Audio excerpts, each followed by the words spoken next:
Right, we're going to show you how to go from this to this. Let's do it. First up, you need to collect a lot of pallets, specifically the ones with the hardwood corners, not the MDF ones, because they'll fall apart over time.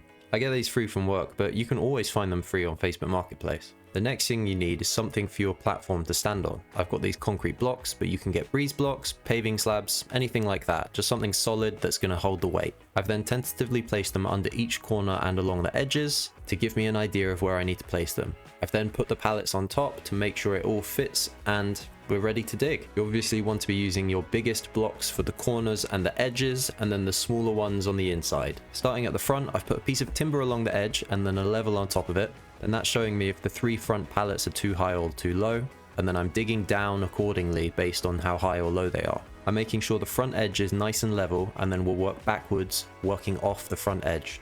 I'll work at a pallet at a time, moving backwards in stages. Once your whole thing is level, it's going to make the whole build a lot easier, trust me. We had a project in the front garden which meant digging up a lot of concrete, so I had a lot of rubble and hardcore that was left over. I put this in the holes that I dug, compacted it down, and then put the blocks on top of that so it had a nice solid base. Here I'm laying down a leftover weed blocking sheet just to make sure there are no weeds poking up through the floor. Now that I know the base is level, I can start screwing stuff together. I'm keeping this timber on the front for the time being just to make sure everything stays locked in place, and then I'm screwing down through the timber into the blocks so it's got a nice secure purchase. I'm also using clamps to force the pallets together. I've then got long 100mm screws, and I'm screwing down diagonally from the top of one pallet down into the block of another one to tie them nicely together, because all pallets are slightly different sizes, so this is kind of the tricky part where you're just trying to get everything to be perfectly square and level. Just take your time, use your clamps, and put in a lot of screws. Now that the base is solid, we can start putting the walls up. I'm always using the blocks to tie the pallets together. Here I'm screwing down through the wall block into the platform blocks below. I'm then testing which pallets work best because some of them are different sizes and you want to be lining them up as best you can. I'm just putting them in place for the time being, but I'm trying to make sure the inside edge is nicely lined up. The outside edge won't be perfectly lined up, but that's not the end of the world because I'm not really going to see it. Then it's just a case of locking it all together with more screws. Now you can see here the top lines up nicely, but this side doesn't, and you just got to work with it. Just try your best to make it all line up. It will make it a lot easier, but it's not the end of the world if it's not perfect. I've then clamped these 2 corner edges together, and I'm just screwing them in where I can. Because the blocks don't line up perfectly, it's slightly trickier, but you can still make it work. When I was designing the pallet shed, I had to take in mind building rules in England. You don't need planning permission for anything that's under 15 square meters, so I decided to go for a 3x3 pallet shed. Because a pallet is 100 centimeters by 120 centimeters, that gives me 300 centimeters by 360 and a total square meterage of 10.8, so I'm well under the 15 square meters that I'm allowed, and this is more than big enough for our needs. Now when you're building up the walls, you need to remember that each edge is going to have 2 pallets. So here there'll be 2 pallets, here there'll be 2, 2, 2, 2, 2, all the way around. So to calculate it, you need to work out the base. So 9 for the base, 6 for each edge, that equals 31 pallets. But for us, we were putting doors in the middle. So for example, here to here, there were going to be French doors. So that meant I didn't need pallets here, so I could take 2 away from the total. We were also putting in a side door here, which would replace the pallets, so I could take 2 away from the total there. So I ended up with a total of 27 pallets needed. I got a few extras just in case some broke, so I ended up with 30 pallets total. Now sadly these plants were in the way a little bit. Didn't want to chop them off completely, but I just needed to cut them back. I'd then put a pallet in place, prop it up, screw it in place, move on to the next one. Then it's just continuing with the second level. Now that we're getting some height, I wanted to add some support.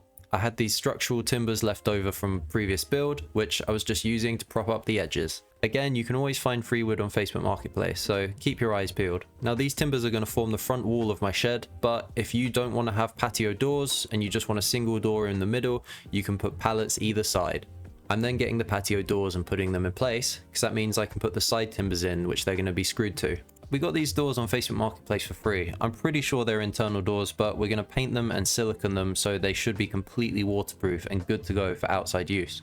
I'm now putting in these little middle bits of wood just to connect everything together. Standard spring weather in England, it started tipping it down with rain. It was close to the end of the day anyway, so I covered the shed with some plastic sheets and picked it up the next day. I've then gone through and put some screws in diagonally from the wall pallets to the floor pallets to make sure it's all nicely tied together and super strong. Off camera, I also put on this roof support beam. You want to be using the thickest piece of timber you can find. This one I did get from B&Q, but you can find free wood on Facebook Marketplace.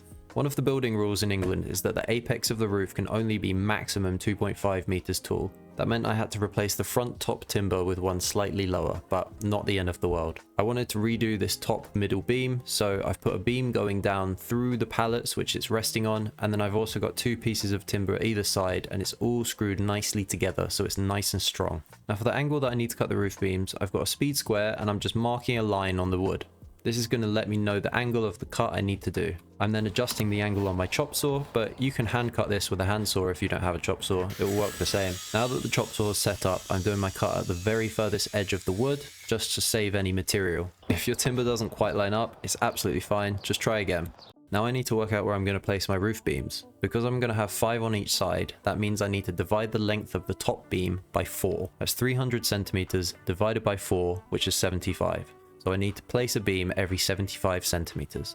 Once I know where they're going, it's really easy just to put them in place, screw them down, and they're done. Then I can start putting the roof boards on. These are just random boards that I found on Facebook Marketplace. I'm then using some pieces of wood to just tie them all together with some screws. If you're using boards like me, you will need a circular saw to cut the lengths, because cutting this by hand would be absolutely crazy. This is what it looks like from the top, nice and flat and good to go. I'm using screws to screw the panels down onto the beams. This needs to be nice and strong because we're going to need to walk on this at some point. The panel that I'm going to cut that's going to go here, I want it to overlap the edge slightly. So I'm measuring with this straight piece of metal, getting my line and cutting it. For the cutting, I've got the pallets, so I might as well use them as a workbench. You also want to leave the largest, heaviest part of the panel resting on the pallets, with the smallest part that you're going to cut off overhanging. That means that when you do the cut, the wood isn't going to move around. I gotta say, this would have been a lot easier with 2 people. Then the scary part, climbing up on the roof and screwing in the final panels. If you decide to climb up on the roof yourself, please use a better ladder than me. This was very sketchy. Now this step will differ depending on what you're doing with the roof. Here I'm putting down a waterproof, breathable membrane. I'm overlapping the pieces by about 10 centimeters and I'm stapling it all in place. This is just an underlayer for what I was going to put over the top. We were going to put some corrugated metal sheets on top of this as our roofing tiles, but actually later in the video you'll see I tear this all up because we end up putting felt down. So if you're using some sort of tile for your roof, you absolutely want to have a breathable membrane, but we ended up using felt, so didn't need the breathable membrane in the end, but at least I can show you how to put it down. Then on the ends where it overlaps, I've just stapled it in place. Now we paid for this breathable membrane. It was leftover offcuts from eBay. It was about £30 to do the whole shed, and we also did the walls because obviously we want it to be breathable but waterproof. But if I was building this shed completely for free, I'd find some sort of wood boards on Facebook Marketplace and then paint them with some waterproof paint, and that would seal it all in. It would be absolutely fine for years to come. This isn't my shed, it's for my partner, so she wants it to look as nice as possible, so we're just putting a bit more money into it, but you absolutely can do these bits for free. We're still trying to find a free door on Facebook Marketplace, that's why this bit's empty for the time being. Next up is trying to make the front look nice. Now obviously you could use free wood boards and some waterproof paint, but we decided to get these panels from B&Q. There are so many, I screwed the chop saw to the pallet so it wouldn't move, then screwed a piece of wood into the pallet at 58 centimeters. I could then butt the boards up to the piece of wood, chop them, and they'd be exactly 58 centimeters every time. We then marked 1 centimeter from the bottom, and that gave us our guide on how much to overlap them on each side. Then it was just rinse and repeat, nail them in place, job done. I think this looks really neat and tidy, and the boards to do the whole front probably only cost about £60. Next up, we're going to tackle the floor. I picked up these plywood sheets from Facebook Marketplace. They were all slightly different sizes, so it meant just putting the boards down, trying to fit the most boards down possible, because that would mean the least cuts later. We then put down some leftover breathable membrane, chucked the boards down, started using the nail gun, but it wasn't holding them very tightly, so in the end we just chucked in loads of screws, and this thing was solid. And lastly, we just had to cut the remaining pieces. Then we made a start on bracing the walls. You can break down pallets and get some really good wood from them. I then put the pieces of wood diagonally, cutting across as many pallets as possible, and then chucked in loads of screws to strengthen it up and helped brace up the walls really well. So this thing is nice and solid now. I then chucked even more screws diagonally down from the wall pallets into the floor pallets. I want this shed to last a long time, so now it's nice and strong. It's not going anywhere. Next up is everyone's favorite, insulation time. We managed to get 2 free rolls of loft insulation, It's 100mm thick and it covers 13.9 square meters, so should do all the walls and the ceiling. Loft insulation has come a long way in the past 60 years, but you still want to wear full PPE. To attach it to the ceiling, we just stapled it in place.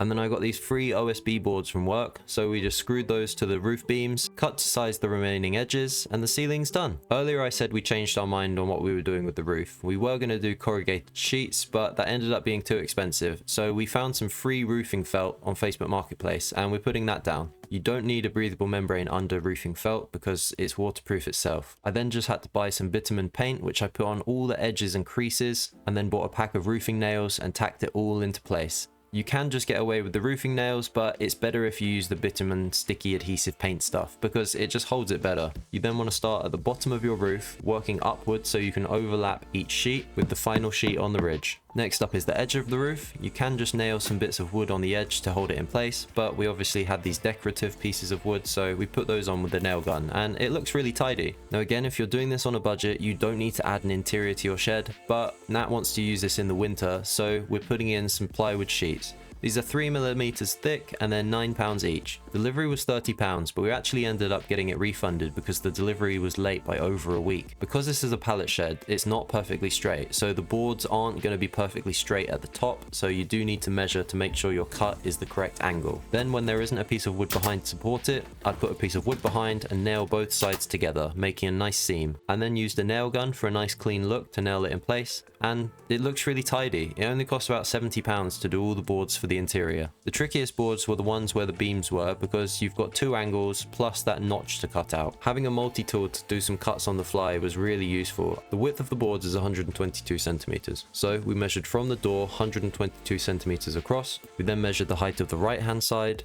the height of the middle where the beam is, and then the height of the left hand side. This then gave us the shape of the board that we needed to cut, and then I just marked out where the center beam was so I could notch that out as well. Finally, this was the last piece, and it was super satisfying to get it in place.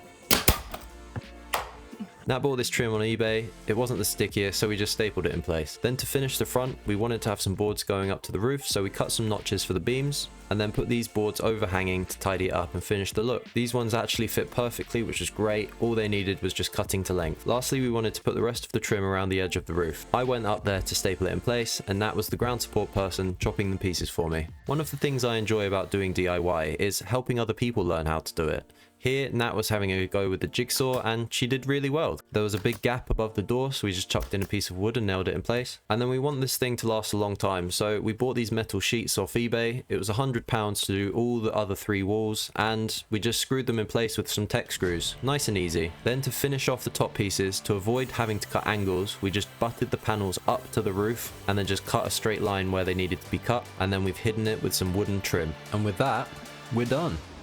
I don't want to scare anyone because it's all very doable, but it's tough building a shed from scratch. There are still a lot of little details that need to be sorted.